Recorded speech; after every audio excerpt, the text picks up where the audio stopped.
I think one of the things that I think everybody in this room, without a doubt, could say, if everybody had the chance to come up here and say a few words about Marvin, is, have you ever met a nicer man? Is that not the truth?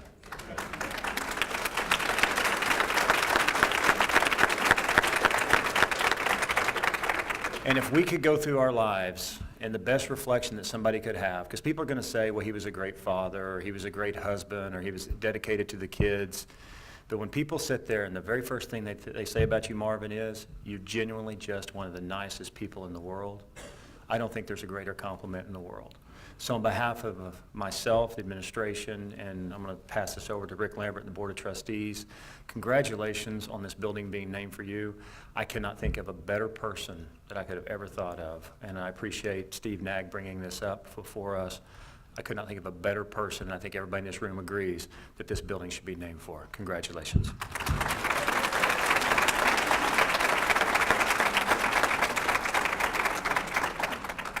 I was hearing the accolades of Marvin Roden even before I joined the board, and we're so proud to have him serve our district. And looking across the room, very proud to have so many people in this room that have made lifetime commitments or certainly long-standing commitments to this district. I want to introduce our Board of Trustees who are here today. We've got our Vice President, Mr. Larry Glick. Next to him is Linda Griffin, Charles Axe, Steve Nagg, and Cindy Castaneda. Yes, and I will tell you something. You better not have one of those timers on me like you did last time. I'm still a middle school substitute teacher, and you don't scare me. No scares. Just trying to follow policy.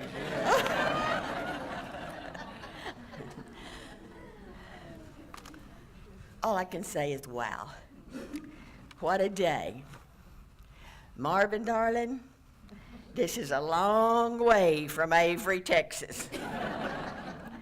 But I'm also here to tell you that there are a lot of people in Avery, Texas that are going to be very, very proud that Daddy Sam and Mama Lena's baby boy has done so good. So congratulations to you.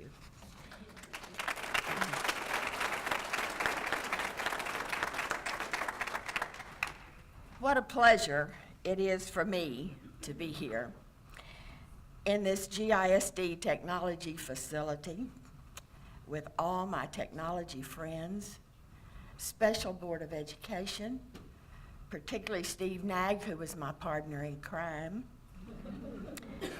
So many friends, so many of you who spent your professional lives serving in the front offices of Garland schools. You know, you are our first responders.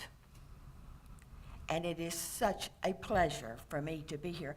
I feel like that I speak for a lot of you because you were here to watch technology grow and to help it grow. And we all did this, most of us, under the umbrella of Marvin Roden. And I'm here to tell you, he had a big umbrella. He had information systems, educational technology, student services, food services, maintenance, communications, health services. Let me take a breath. Human resources, finance, budget, taxation, purchasing, warehouse, pupil personnel, school choice, facilities management, and real estate. And if you don't know what that means securing the sites for the Garland GISD buildings.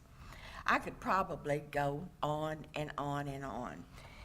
In fact, we had what Dr. Roden termed the biggest business in town. You've heard us speak of that before. Stop and think about it. We probably feed more kids than any other business in town. We run a good transporting system. We house more desks. We warehouse more pencils, more pens. We give out more Band-Aids and toilet paper than any other business in town. In fact, Sperry Corporation picked up on this, and we were implementing the computers. They made a film about Garland ISD, and they called it the biggest business in town. And they took that film and they showed it to all their customers, their school district customers, and their industry customers. They showed it all over as the biggest business in town. Now, Sperry Corporation may not ring a bell with you, but I bet the word UNIVAC will. Sperry evolved out of UNIVAC, and it later on became Unisys. And that's how we got to know each other. Marvin Roden earned the respect of GISD employees in many, many ways. First of all, he was willing to listen. That's the hard-headedest man you have ever come up against, let me assure you. Because when we took a project to him, oh, he would listen, and he would listen and listen. And then he would ask questions and ask questions. And then he would listen. And then he would ask more questions. And then he would listen again. And then he would ask more questions. And not until we had resolved the very last question he had would he give us the okay. There's some programmers in here, I know they're saying, that's right. He earned the respect by recognizing the importance of the front office staff. He knew that they were our first responders. He knew that they served as the welcome for all the students, the parents, the patrons, anybody who comes into the front office. That staff is there to greet them. When he implemented our system, he chose to start with the front offices. Now you may say, why? Well, that was easy. He knew who did the most work. He knew who served as the glue to hold our district together. And if you think that that's not right, then you try to get those office staffs out of the buildings today to come to training. It's like pulling hen's teeth. But now you can get a principal, okay? You can get the principal. And yes, Dr. Morrison, I know that look, that I too have seen that look many times. Most companies started with the CEO and then worked down. Not Marvin. Marvin started with the worker bees and then went up. In fact, I think our school board was the last to receive technology in our district. And that is as it should have been, and I think they would be the first to tell you that. Of course, we didn't start with some of our superintendents because we have one, I won't call any names, but initials are Jill Sugar, that I'm not sure she ever learned to operate the computer, but we'll love her anyway, okay? Dr. Roden earned respect by never taking no for an answer. I know if he had a project he wanted done, he would take it to his programming team and he would say, this is what I want to do. Blah, blah, blah, blah, blah. Line it out for them. Sometimes they would look at that project and they'd say, hey, that's a winner. Let's go for it.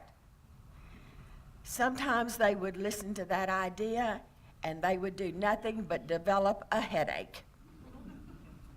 But that didn't discourage Marvin Roden. No. He would say, think about it. You can do it. I know what you can do. Think about it a little longer. And before long, guess what? They would have it figured out. Marvin was a constant encourager to all of us that way. He knew the intelligence he had in that staff. I met old Marvin Roden in 1984. I thought I was absolutely crazy. And I later thought he was even more crazy. You're going to say, why? Well, he hired me to implement the SperryLink computer system. And this was into the offices of all of GISD. This was close to 300 secretarial people. He asked me one question in the interview. Why should I hire you to implement this system? Well, my cocky answer at the time was, because I can sell your system. Lordy mercy, what was I thinking? Whatever was I thinking? Oh yeah, I looked good on paper. I was a certified business teacher. I had the master's degree. I was working as a department chairman out at Lakeview Centennial with a marvelous group of teachers. But I had never put my hand on a computer. I had never, well, let me take that back. I had only put my eyes on a computer one time. And Marvin Roden hired me. No wonder the computer staff shook. And they did shake. Quentin Pierce probably had an ulcer when he found out my credentials, okay? When the program was announced, we had office employees who wrote their letters of resignation. Who got out the resumes, dusted them off, updated them, because they were going to leave this district. Why? Well, Dr. Roden and Dr. Eli Douglas had told them, we're going to remove your correcting selectric typewriters. They're going to be sold for parts and scrap. That was one little tidbit they failed to tell me. You know, some things you just kind of have to find out on your own. Well, if the truth be known, there is an IBM correcting selectric typewriter in every building in this district. And Dr. Morrison, you may be the superintendent, a brilliant man, but you're not smart enough to find those typewriters. Those secretaries have hidden them well, and they're not talking. Our success was due again to Marvin's negotiating skills. Yes, he negotiated good price on our Sperry equipment. Not only did we get the equipment, but he got Sperry's best computer man to come to GISD and become our department head. That's Quentin Pierce over there. And I'm probably part of the reason he has no hair on top of his head. Marvin Roden also negotiated for our first student system. It's called Information Management System. And he bought it from Region 10, and he paid $1 for that system. When you think that he negotiated with Sperry to get their top guy and then to get the student system for $1, that's quite an accomplishment. Marvin had a lot of successes. He has a lot of abilities, as Dr. Morrison said. His success was due to him being able to see the big picture, being able to think out of the box. You had to think out of the box. He was able to harness the energy necessary to take on multiple duties throughout the district. He remained positive throughout. I don't think I ever heard him say a negative word. He never lost sight of the GISD goal, and that was to become the lighthouse so that the beacon would shine far and wide for students of our district. What an honor it is to see Marvin's name on this building, because he has earned the right to have his name there, the right to have his name in lights. What a privilege it is for me to have worked for an administrator who always had his priorities in line, always. God first, others second, self third. Now, Linda, you and Rob and Michelle and Richard and Crystal, You guys thought you always came second, and being second to God's a pretty good place to be, agree? But you got bumped royally when Mr. Henry and Miss Emma came along. Somewhere you'll find yourself. God first, others second, self third. Every good educator knows, beyond a shadow of a doubt, that you cannot be successful in our business if you put yourself first. You have to put the kids first. You have to put yourself second. There's an old saying that says, if mama ain't happy, ain't nobody happy. Let me reword it for you. If your staff ain't happy, ain't nobody happy.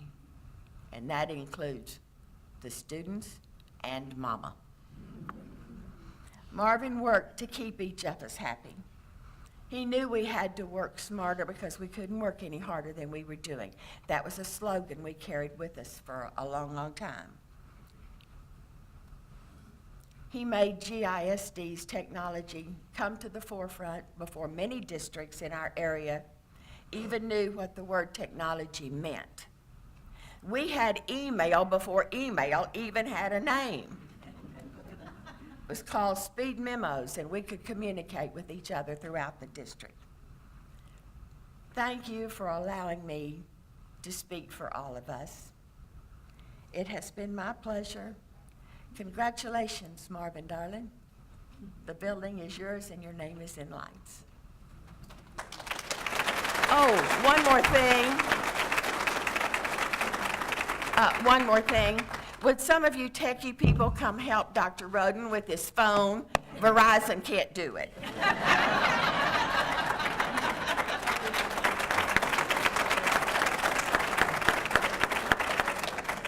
I'm going to be very, very short. This is where we're supposed to unveil the portrait that I forgot to get up here.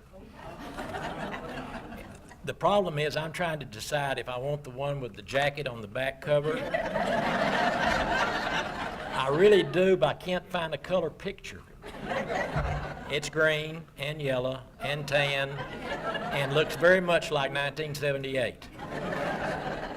Martha, thank you very much. I'm so privileged to have this building dedicated in my name. It's not deserved, really. The work has been put on by the people out in the trenches doing the work day in and day out. It was always a privilege to work with this school district. I've always said that the GISD is the best school district in the state, maybe the best school district in the nation. We don't always get the credit that we deserve, but we've been dedicated to teaching kids for a long time and doing the best job I think is possible. We've always had good school boards to work with. I've had a great run here in the school district while I was here. As I said in my retirement a little earlier, my semi-retirement earlier, that I've had the privilege of working for 4 great superintendents in this school district, and to have 4 good superintendents in a row is a real privilege. It doesn't happen in very many districts. I'd be remiss if I didn't say anything about my good friend Steve over here. Steve took the picture on the back at the bottom. Steve took the little portrait that's in the background right here. Steve is the reason that I have gray hair. When Steve was communications director and Jill was superintendent, more than once she would tell me, between you and Steve, the door is not far from here. But we managed to survive, didn't we, Steve, for 40 years. And again, it's just such a great honor to have this building dedicated in my name. It's was a warehouse. I can remember when Jerry Young opened it as the director of purchasing and warehousing, and we never would have dreamed that at that point in time when we were in a small area, although I will say one thing and then I'm going to introduce my friend and quit. I said, we have really arrived when we put in our mainframe computer because we moved Homer Johnson out.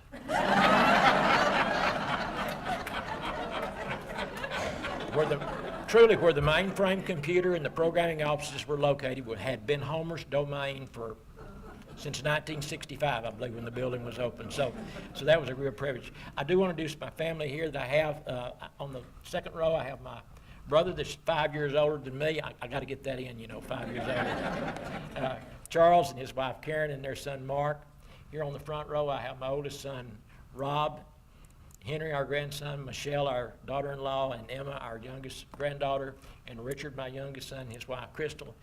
And truly, I'm trying not to get choked up here.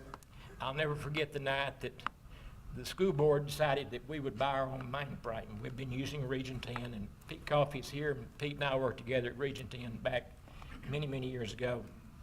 And when I went home, Linda just kind of had her back turned and was walking down the hall, and she said, "Well, did they elect to get the computer?" And I said, "Yes, they did." And she said, "Well, it was good knowing you for about 3 years." Those of you who are in technology know what I mean, because it is truly a 24-hour-a-day, 7-day-a-week job. And I've always said, and I truly mean this, the technology people, the information system people in any operation knows more about what's going on in the operation and how it works and how it doesn't work than that group of people. And truly, that's what I would like to say today, that this building is not just dedicated in my name, but to me, it's for the sweat and the time and effort that people like Quentin Pierce and Bob Whitehead and Karen Cooper and all these people who have spent many, many hours, many days here in the school district giving their best so that the operation would run smoothly out in the trenches. Again, I'm just so very appreciative, and I didn't say it, I'm going to. I'm most appreciative to my wife of 50 years, Linda.